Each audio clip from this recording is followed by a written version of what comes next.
ବାପା ବୋଉ ଘରେ ନଥିଲେ। ଘରେ କେବଳ ଆମେ ଭାଇ ଭଉଣୀ ଥିଲୁ। ଭଉଣୀ ଯୁକ୍ତ 2 ପଢୁଥିବା ବେଳେ ମୁଁ ଯୁକ୍ତ 3ରେ ପଢୁଥିଲି। ରାତିରେ ବାପା ବୋଉ ଘରକୁ ଫେରିବେନି ବୋଲି ଫୋନରେ ଜଣାଇଦେଲେ। ରାତି ହେବାରୁ ଭଉଣୀ ମୋତେ ଖାଇବା ପାଇଁ ଡାକିଲା। ସାଥୀ ହୋଇ ଖାଇବା ପରେ ଗୋଟିଏ ରୁମ୍ରେ ଶୋଇପଡ଼ିଲୁ। ଏମିତିରେ ସେ ଅଲଗା ରୁମ୍ରେ ଶୋଉଥିଲା, କିନ୍ତୁ ବାପା ନଥିବାରୁ ସେଦିନ ସେ ମୋ ରୁମ୍ରେ ଶୋଇଥିଲା। ରାତି ବଢୁଥିଲା ଆଉ ମୋତେ ବି ଝାପ୍ସା ନିଦ ହୋଇଯାଇଥିଲା। ହେଲେ କ'ଣ ହେଲା କେଜାଣି ଏକ ଅଜବ ଶବ୍ଦରେ ମୋ ନିଦ ଭାଙ୍ଗିଗଲା। ଧୀରେ ଧୀରେ ଆଖି ଖୋଲିବା ବେଳକୁ ଏମିତି କିଛି ଦୃଶ୍ୟ ମୋ ଆଖିରେ ପଡ଼ିଲା। ଦେଖିକି ତ ମୋ ନାଁ ନୀଲ। ଆମ ଘର କଟକରେ। ଏ ଘଟଣା ସେଦିନର, ଯେବେ ମୁଁ ଯୁକ୍ତ 3 ପଢୁଥିଲି ଆଉ ମୋ ମାଉସୀ ଝିଅ ଲାଲି ଯୁକ୍ତ 2ରେ ପଢୁଥିଲା। ଏମିତିରେ ସେ ମୋ ସହିତ ଭଲରେ ମିଶୁଥିଲା ଆଉ ମୁଁ ବି ତାକୁ କେବେ ବି ପଦଟିଏ ଗାଳି ବି ଦେଇନି। ସେଦିନ ମୋ ପିଇସି ନାନୀଙ୍କ ଫୋନ୍ ଆସିଲା। ତୁରନ୍ତ ତାଙ୍କ ଘରକୁ ଯିବା ପାଇଁ ସେ କହୁଥିଲେ। ତାଙ୍କ କଥା ଶୁଣି ବାପା ବି ବ୍ୟସ୍ତ ହୋଇପଡ଼ିଲେ ଆଉ ବୋଉକୁ ସାଥିରେ ନେଇ ବାହାରିଗଲେ। ପିଇସି ନାନୀଙ୍କ ଘରେ କ'ଣ ଗୋଟେ ବଡ଼ ଅସୁବିଧା ହୋଇଥିଲା। ବାପା ସାର୍ଟ ପ୍ୟାଣ୍ଟ ପିନ୍ଧୁ ପିନ୍ଧୁ ମୋତେ ପାଖକୁ ଡାକିଲେ ଆଉ କହିଲେ କି, ପୁଅ, ତୁ ଆଉ ଲାଲି ଘରେ ଥିବ। ଆମକୁ ଜରୁରୀ କାମରେ ନାନୀ ଡାକିଛି, ତେଣୁ ଆମେ ଏବେ ହିଁ ବାହାରି ଯାଉଛୁ। ତୁ ଲାଲି ସହିତ ଘରେ ଥିବୁ। ସେଠୁ ବାପାଙ୍କୁ କହିଲେ କି ଯଦି କିଛି ଅସୁବିଧା ହୋଇଛି ତାହେଲେ ମୁଁ ବି ଯିବି। କିନ୍ତୁ ବାପା ମୋତେ ସଫା ସଫା ମନା କରିଦେଲେ ଆଉ କହିଲେ କି ତୁ ଯଦି ମୋ ସାଥିରେ ଯିବୁ ତାହେଲେ ଲାଲି କ'ଣ ଏକୁଟିଆ ଏଇଠି ରହିବ କି? ତାପରେ ମୁଁ କହିଲି କି ହଁ, ଠିକ୍ କଥା। ଆଉ କହିଲି କି ହଉ, ତମେ ଦୁହେଁ ଚାଲିଯାଅ, ମୁଁ ଆଉ ଲାଲି ଘରେ ରହିଥିବୁ। ଲାଲି ମୋ ମାଉସୀ ଝିଅ ଭଉଣୀ ଥିଲା। ପାଠ ପଢ଼ିବା ପାଇଁ ସେ ବାଲେଶ୍ୱରରୁ କଟକ ଆସିଥିଲା ଆଉ ଆମ ଘରେ ରହି ପାଠ ପଢୁଥିଲା। ବାପା ତାର ସବୁ ଦାୟିତ୍ୱ ନେଉଥିଲେ। ଦେଖିବାକୁ ସେ ବହୁତ ସୁନ୍ଦର ଥିଲା। କିଛି ସମୟ ପରେ ବାପା ବୋଉ କାର୍ ନେଇ ପଳେଇଲେ ଆଉ ଯିବା ବେଳକୁ ବୋଉ ଲାଲି କାନରେ କିଛି କହିକି ଗଲେ। ମୁଁ ଟିକେ ଦୂରରେ ଛିଡ଼ା ହୋଇଥିଲି, ତେଣୁ ହଠାତ୍ କିଛି ଜାଣିପାରିଲିନି। ବାପା ବୋଉଙ୍କୁ ବିଦାୟ ଦେବା ପରେ ଯେତେବେଳେ ଲାଲିକି ମୁଁ ଏକଥା ପଚାରିଲି କି ତତେ ବୋଉ କ'ଣ କହୁଥିଲେ, ସେ କିଛି ନ କହି ଚୁପ୍ ରହିଲା। ଆଉ ଯେତେବେଳେ ମୁଁ ଦ୍ୱିତୀୟ ଥର ପଚାରିଲି, ସେ ରାଗି ଯାଇ କହିଲା କି ସବୁ କଥା ତତେ କ'ଣ ପାଇଁ କହିବି? ବୋଉ ଆମ ପାଇଁ ରୋଷେଇ କରିଦେଇଥିଲେ। ଘଣ୍ଟାରେ ରାତି 9 ବାଜିଥିଲା। ବାପାଙ୍କ ଫୋନ୍ ଆସିଲା। ସେ କହିଲେ କି ନୀଲ, ସମସ୍ୟା ବଢ଼ିଯାଇଛି, ତେଣୁ ଆଜି ଆଉ ଯିବା ସମ୍ଭବ ନୁହେଁ। ତମେ ଭାଇ ଭଉଣୀ ଦୁହେଁ ସମ୍ଭାଳିକି ଥିବ। କବାଟ ଝରକା ବନ୍ଦ କରିକି ଶୋଇପଡ଼ିବ। ମୁଁ ହଁ କଲି। କହିଲି ତମେ ଆରାମରେ ଆସ, କିଛି ଅସୁବିଧା ନାହିଁ। ଖାଇବା ସମୟ ହୋଇଯାଇଥିଲା ଆଉ ଲାଲି ମୁଁ ଏକାଠି ଖାଇଦେଲୁ। ଖାଇସାରିବା ପରେ ଆମେ ଶୋଇବା ପାଇଁ ପ୍ରସ୍ତୁତ ହେଲୁ। ଏମିତିରେ ତ ଆମେ ଅଲଗା ଅଲଗା ରୁମ୍ରେ ଶୋଉଥିଲୁ, କିନ୍ତୁ ସେଦିନ ଆମେ ଗୋଟିଏ ରୁମ୍ରେ ଶୋଇପଡ଼ିଲୁ। ରାତି 2ଟା ବାଜିଥିଲା।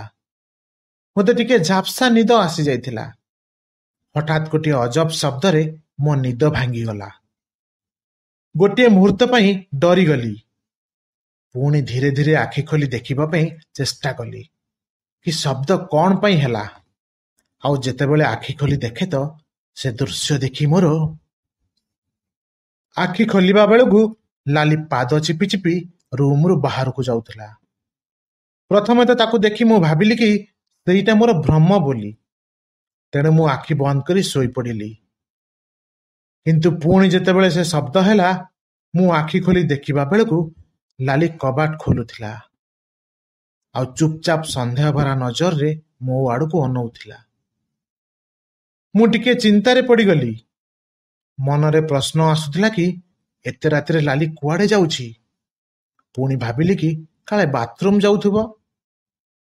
ଏହା ଭିତରେ ବହୁତ ଡେରି ହୋଇଯାଇଥିଲା ଆଉ ଲାଲି ଏବେ ଯାଇ ବି ରୁମ୍କୁ ଫେରୁନଥିଲା। ମୋର ଚିନ୍ତା ବଢ଼ିଗଲା। ତାକୁ ଖୋଜିବା ପାଇଁ ମୁଁ ବେଡ୍ରୁ ଉଠିଲି ଆଉ ବାହାରକୁ ଯାଇ ଖୋଜିବା ପାଇଁ ଲାଗିଲି। ହେଲେ ପାଇଲିନି। ଚିନ୍ତା ବଢ଼ିଗଲା। ପୁଣି ଲାଲି ଗଲା କୁଆଡ଼େ? ସେଠୁ ମୋର ସନ୍ଦେହ ହେଲା, କାଳେ ଛାତ ଉପରକୁ ଯାଇନି ତ ଆଉ। ତୁରନ୍ତ ଛାତ ଉପରକୁ ଗଲି।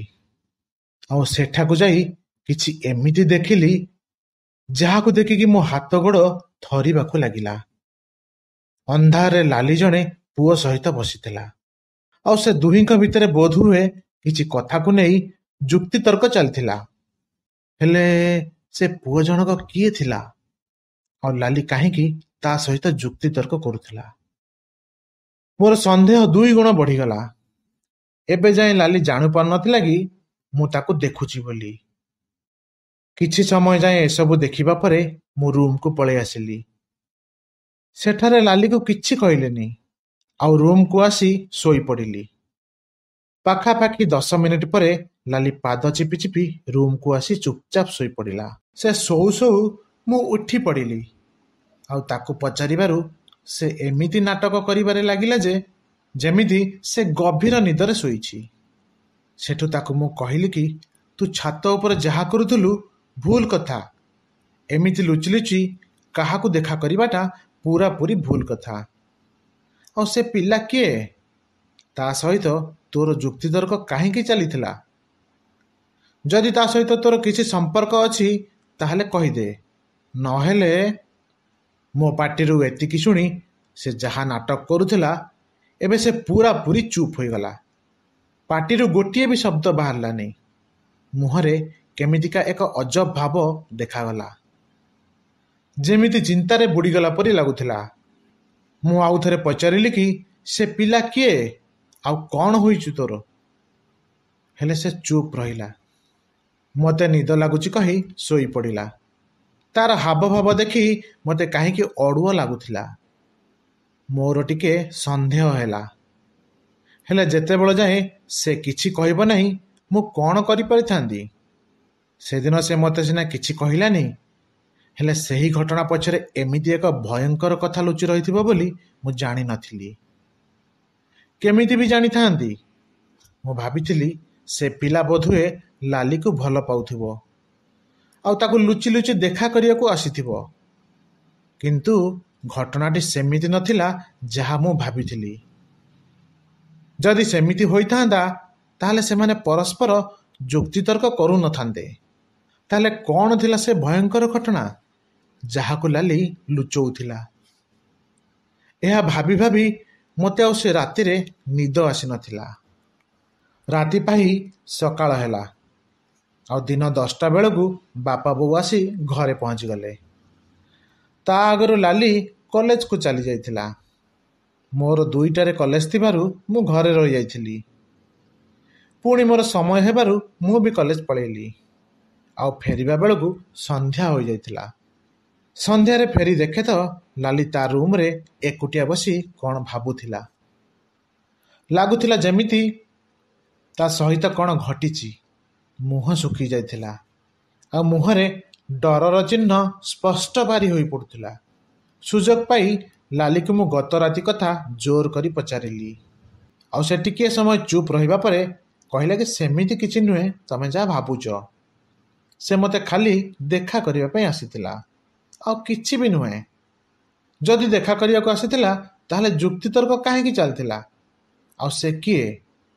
ମୁଁ ପଚାରିବାରେ ସେ ପୁଣି ଚୁପ୍ ରହିଲା।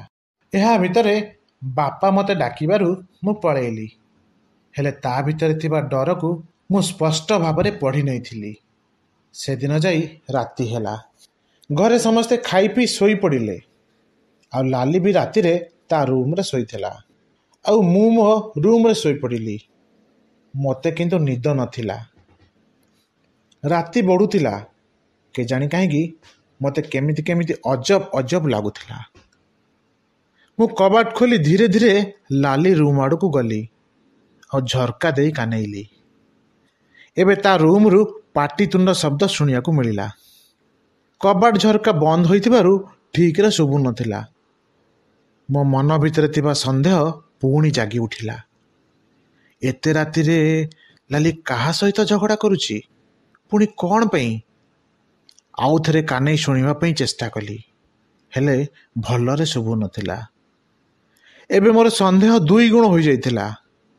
କିଛି ଗୋଟେ ନିଶ୍ଚୟ ହୋଇଛି, ନହେଲେ ଏଇ 2-3 ଦିନ ଧରି ଲାଲି କାହିଁକି ଚୁପଚାପ ରହୁଥିଲା ଆଉ ତା ମନ ବି ଭଲ ରହୁନଥିଲା ଆଉ ଭିତରେ ଭିତରେ ଡର ବି ରହୁଥିଲା। ସେଠାରୁ ପଳେଇ ଆସିଲି ଆଉ ଏଇ ସତ ଜାଣିକି ରହିବି ବୋଲି ସ୍ଥିର କଲି। ସକାଳ ହେଲା, ଲାଲି କଲେଜ ବାହାରିଗଲା ଆଉ ତାକୁ ଛାଡ଼ିବା ପାଇଁ ମୁଁ ବାହାରିଲି। ହେଲେ ତାକୁ ତା କଲେଜ ନେବା ବଦଳରେ କଲେଜ ପାଖରେ ଥିବା ପାର୍କକୁ ନେଇଗଲି। ସେ ଆଶ୍ଚର୍ଯ୍ୟ ହୋଇ ମୋତେ ପଚାରିଲା କି ଏଠିକୁ କାହିଁକି ଆଣିଲ? ମୁଁ କିଛି ନ କହି ଚୁପଚାପ ତାକୁ ଗୋଟେ କଂକ୍ରିଟ ଚେୟାରରେ ବସେଇଦେଲି ଆଉ କହିଲି କି ଆଜି ତୋ କଲେଜ ଯିବା ବନ୍ଦ। ଏବେ ମୋତେ କହ ତୋ ସାଥିରେ କ'ଣ ହୋଇଛି? ଯଦି ନ କହିବୁ ତାହେଲେ ସେଦିନ ରାତି କଥା ବାପାଙ୍କୁ କହିଦେବି। ମୋ କଥା ଶୁଣି ସେ ଆହୁରି ଡରିଗଲା। କହିଲା କି ସେମିତି କିଛି ବି କରିବନି। ଯଦି ସେମିତି କରିବ ତାହେଲେ ମୁଁ ବର୍ବାଦ ହୋଇଯିବି। ଲାଜରେ ଆଉ କାହାକୁ ମୁହଁ ଦେଖେଇ ପାରିବିନି। ମୋ ଇଜ୍ଜତ ଚାଲିଯିବ। ତା କଥା ଶୁଣି ମୁଁ ଚକିତ ହୋଇଗଲି। ତୁ ବର୍ବାଦ ହୋଇଯିବୁ ଆଉ କାହାକୁ ମୁହଁ ଦେଖେଇ ପାରିବୁନି? ହେଲେ କ'ଣ ପାଇଁ? କ'ଣ କରିଛୁ ତୁ? ତାକୁ ପଚାରିବାରେ ସେ କହିଲା, ଭାଇ, ଗତ କିଛି ଦିନ ହେଲା ଯାହା ମୋ ସହିତ ହୋଇଛି ଦୟାକରି କାହାକୁ କହିବନି। ମୁଁ କହିଲି, କ'ଣ ହେଇଛି ଆଗ କହ ତ? ସେଠାରୁ ସେ ଯାହା କହିଲା ଶୁଣିକି ତ ମୋ ରକ୍ତ ଗରମ ହୋଇଗଲା ଆଉ ହାତ ଗୋଡ଼ ଥରିବାକୁ ଲାଗିଲା। ସେ କହିବାକୁ ଆରମ୍ଭ କଲା କି କଲେଜ ସମୟରେ ଜଣେ ପୁଅ ମୋତେ ପସନ୍ଦ କରୁଥିଲା ଆଉ ସେ ମୋତେ ବି ବାଧ୍ୟ କରୁଥିଲା କି ମୁଁ ବି ତାକୁ ଭଲ ପାଏ। ହେଲେ ମୁଁ ତାକୁ କିଛି ଉତ୍ତର ଦେଉନଥିଲି। କିନ୍ତୁ ଦିନେ ରାସ୍ତାରେ ଭିକ ମାଗୁଥିବା ଜଣେ ଭିକାରୀକୁ ସେ ବିନା ଦ୍ୱନ୍ଦ୍ୱରେ 200 ଟଙ୍କା ଦେଉଥିଲା ଆଉ ପାଖରେ ଥିବା ହୋଟେଲରୁ ଆଣି ଖାଇବା ବି ଦେଲା। ଏସବୁ ଘଟଣା ମୋ ମନରେ ଯେମିତି ଏକ ପ୍ରଭାବ ପକାଇଥିଲା ଆଉ ମୁଁ ବି ତାକୁ ଧୀରେ ଧୀରେ ପସନ୍ଦ କରିବା ପାଇଁ ଲାଗିଲି ଆଉ ତା ସହିତ ମିଶିବା ପାଇଁ ଲାଗିଲି। ପସନ୍ଦ ସିନା କରିଦେଲି କିନ୍ତୁ ତା ମନରେ ଥିବା ଖରାପ ଭାବନାକୁ ଜାଣିପାରିଲିନି। ଏହା ଭିତରେ 2 ମାସ ବିତି ଯାଇଥିଲା। ଆମେ ବହୁତ ଭଲରେ ମିଶିବା ବି ଆରମ୍ଭ କରିଦେଲୁ। ମୁଁ କିନ୍ତୁ ଜାଣିପାରୁନଥିଲି କି ସେ ସୁଯୋଗ ଖୋଜୁଥିଲା ବୋଲି ଆଉ ସେ ସୁଯୋଗ ତାକୁ ଖୁବ୍ ଶୀଘ୍ର ମିଳିଯିବ ବୋଲି ମୁଁ କେବେ ବି କଳ୍ପନା କରିନଥିଲି। ଯେଉଁ ସୁଯୋଗ ମୋତେ ବର୍ବାଦ କରିବା ପାଇଁ ଯଥେଷ୍ଟ ଥିଲା। ଗତ କିଛି ଦିନ ତଳେ ଆମର NCCର କ୍ୟାମ୍ପ ହୋଇଥିଲା। ତମେ ତ ଜାଣିଥିବ ଆମକୁ 5 ଦିନ ପାଇଁ ବାହାରକୁ ଯିବା ପାଇଁ ପଡ଼ିଥିଲା। କ୍ୟାମ୍ପକୁ ସେ ପିଲା ବି ଯାଇଥିଲା। ସେଠାରେ କ୍ୟାମ୍ପ କରି ରହିବା ସମୟରେ ମୋ ଅଜାଣତରେ ସେ ମୋ ଗାଧୋଇବା ଭିଡ଼ିଓ ନେଇଯାଇଥିଲା ଆଉ ତାକୁ ଦେଖେଇ ଗତ କିଛି ଦିନ ହେଲା ମୋତେ ବ୍ଲାକମେଲ୍ କରୁଥିଲା। ସେ ଯଦି ମୁଁ ତା କଥାରେ ରାଜି ନ ହୁଏ ତାହେଲେ ସେ ଭିଡ଼ିଓ ସୋସିଆଲ ମିଡ଼ିଆରେ ଛାଡ଼ିଦେବ ବୋଲି ଧମକ ଦେଉଛି। ସେଦିନ ରାତିରେ ବି ସେ ଧମକ ଦେଇ ମୋତେ ଛାତ ଉପରକୁ ଡାକିଥିଲା ଆଉ ସେହି ଭିଡ଼ିଓକୁ ନେଇ ମୋର ତା ସହିତ ଯୁକ୍ତିତର୍କ ଚାଲିଥିଲା। ହେଲେ ଏବେ ମୁଁ କ'ଣ କରିବି? ସେ ଭିଡ଼ିଓ ଭାଇରାଲ କରିଦେବ ବୋଲି ମୋତେ ଶେଷ ଧମକ ଦେଇଛି। ଏତିକି କହି ସେ କାନ୍ଦି ପକାଇଲା। ମୋ ହାତ ଧରି ପକାଇ କହିଲା କି ଭାଇ, ତମେ କ'ଣ ବ୍ୟବସ୍ଥା କର, ନହେଲେ ମୁଁ ବର୍ବାଦ ହୋଇଯିବି। ତା କାନ୍ଦ ଦେଖି ମୁଁ ବି ରହିପାରିଲିନି। ମୋ ଆଖିରୁ ବି ଲୁହ ବାହାରି ଆସିଲା। ତାକୁ ଆଶ୍ୱାସନା ଦେଲି। କହିଲି, ମୁଁ ଅଛି, ତେଣୁ ତୁ ବ୍ୟସ୍ତ ହେବା କିଛି ଦରକାର ନାହିଁ। ମୁଁ ନିଶ୍ଚୟ କିଛି କରୁଛି। ତାକୁ ନେଇ ତା କଲେଜରେ ଛାଡ଼ିଦେଲି ଆଉ ମୋର କିଛି ଖାସ୍ ସାଙ୍ଗକୁ ନେଇ ପ୍ଲାନ୍ କଲି। 2 ଦିନ ପରେ ସେ ପିଲାକୁ ସେ ପାର୍କକୁ ଡାକିବା ପାଇଁ ଲାଲିକୁ କହିଲି। ମୁଁ ଆଉ ମୋ ସାଙ୍ଗମାନେ ସେଠାରେ ଆଗରୁ ପ୍ରସ୍ତୁତ ହୋଇ ରହିଥିଲୁ। ମୋ ସାଙ୍ଗ 2 ଜଣ ଗୋଟିଏ ଗଛ ପଛପଟରେ କ୍ୟାମେରା ନେଇ ଲୁଚିକି ଛିଡ଼ା ହୋଇଥିଲେ ଆଉ କ୍ୟାମେରାର ମାଇକ୍ ମୁଁ ଲାଲି ସାର୍ଟରେ ଲୁଚେଇ ଦେଲି। ଫଳରେ ଲାଲି ସେ ପିଲା ସହିତ ଯାହା ବି କଥା ହେବ ଭିଡ଼ିଓ ଆଉ କଥା ବି ରେକର୍ଡ଼ ହୋଇଯିବ। ଆମେ ଯାଇ ଗଛ ପଛରେ ଲୁଚିଗଲୁ। ଠିକ୍ ସମୟରେ ସେ ପିଲା ଆସି ଲାଲି ପାଖରେ ପହଞ୍ଚିଗଲା। ଲାଲି ତା ସହିତ କଥା ହେବାକୁ ଲାଗିଲା ଆଉ ସେ ପିଲା ତାକୁ ପୁଣି ବ୍ଲାକମେଲ୍ କରିବା ଆରମ୍ଭ କଲା। କହିଲା, ଯଦି ତୁ ମୋ କଥା ମାନିବୁନି ତାହେଲେ ଏ ଭିଡ଼ିଓ ମୁଁ ସୋସିଆଲ ମିଡ଼ିଆରେ ଛାଡ଼ିଦେବି। ଲାଲି ସେ ପିଲା ଆଗରେ ଯେତେ ବି ନେହୁରା ହୋଇ ସେ ଭିଡ଼ିଓ ଡିଲିଟ୍ କରିବା ପାଇଁ କହୁଥିଲା, ସେ ପିଲା ଅଧିକ ହିଂସ୍ର ହେବାରେ ଲାଗିଥିଲା। ଏବେ ଆମର ଆଉ ଧୈର୍ଯ୍ୟ ରହିଲାନି। ମୁଁ ଆଉ ମୋ ସାଙ୍ଗମାନେ ଗଛ ପଛରୁ ବାହାରି ସେ ପିଲା ଆଡ଼କୁ ଗଲୁ। ତାକୁ ଧରିକି ନିର୍ଧୁମ ଛେଚିଲୁ। ଆମର କିଛି ବି ଡର ନଥିଲା, କାରଣ ଆମେ କରିଥିବା ଭିଡ଼ିଓରେ ସେ ପିଲା ଲାଲି ସହିତ କଥା ହେବା ସମୟରେ ସବୁ କିଛି ମାନି ଯାଇଥିଲା। କେମିତି ସେ ତାର ଭିଡ଼ିଓ ବନେଇଥିଲା, କେମିତି ସେ ଭିଡ଼ିଓ ଦେଖେଇ ତାକୁ ବ୍ଲାକମେଲ୍ କରୁଥିଲା, ସବୁକିଛି ସେ ଭିଡ଼ିଓରେ ରେକର୍ଡ ହୋଇ ରହିଥିଲା। ତାକୁ ମାଡ଼ ମାରିବା ପରେ ଆମେ ତାକୁ ନେଇ ପୋଲିସ ଷ୍ଟେସନ ଗଲୁ। ଆଉ ତା ନାଁରେ କେସ୍ ରୁଜୁ ହେବା ପରେ ପୋଲିସ ଆରେଷ୍ଟ କରି ଜେଲକୁ ପଠାଇଦେଲା। ଏତେ ସବୁ ହେବା ପରେ ବି ନା ଆମ ଘରେ ନା ବାହାରେ କେହି ଜାଣିପାରିନଥିଲେ, କାରଣ ମୁଁ ଓ ମୋ ସାଙ୍ଗମାନେ ମିଶି ପୁରା ପ୍ଲାନ୍ କରିଥିଲୁ। କାରଣ କେହି ବି ଜାଣିଥିଲେ ଲାଲି ବଦନାମ ହୋଇଯାଇଥାନ୍ତା। ତ ଏ ଘଟଣାଟି ଏତିକି ଥିଲା। ଏଥିରୁ ଗୋଟିଏ କଥା ଶିଖିବାକୁ ମିଳିଲା ଯେ କାହାକୁ ବିଶ୍ୱାସ କରିବା ଆଗରୁ ତାକୁ ପରଖି ନେବା ନିହାତି ଆବଶ୍ୟକ। ପୁଅମାନେ ଝିଅମାନଙ୍କୁ ପ୍ରଭାବିତ କରିବା ବା ଭୁଲେଇବା ପାଇଁ ତ ବହୁତ କିଛି ନାଟକ କରିବେ, କିନ୍ତୁ ଝିଅମାନେ ସେହି ପୁଅଙ୍କ ନାଟକକୁ ବୁଝିବା ଆବଶ୍ୟକ। ତାହେଲେ ଯାଇ ବର୍ବାଦ ହେବା ଆଗରୁ ଝିଅମାନେ ବଞ୍ଚି ଯାଇପାରିବେ। ସେ ପିଲାର ଏମିତି କାଣ୍ଡକୁ ନେଇ ଆପଣମାନେ କ'ଣ କହିବେ? କମେଣ୍ଟ ବକ୍ସରେ ନିଶ୍ଚୟ ମତ ଦେବେ। ଭିଡ଼ିଓ ଭଲ ଲାଗିଥିଲେ ଲାଇକ୍ ସେୟାର କରିବା ସହିତ ଚ୍ୟାନେଲକୁ ସବସ୍କ୍ରାଇବ୍ କରିଦେବେ। ଆଉ ହଁ, ବେଲ୍ ଆଇକନ୍କୁ ଅନ୍ କରିବା ପାଇଁ ଜମା ବି ଭୁଲିବେନି। ଧନ୍ୟବାଦ।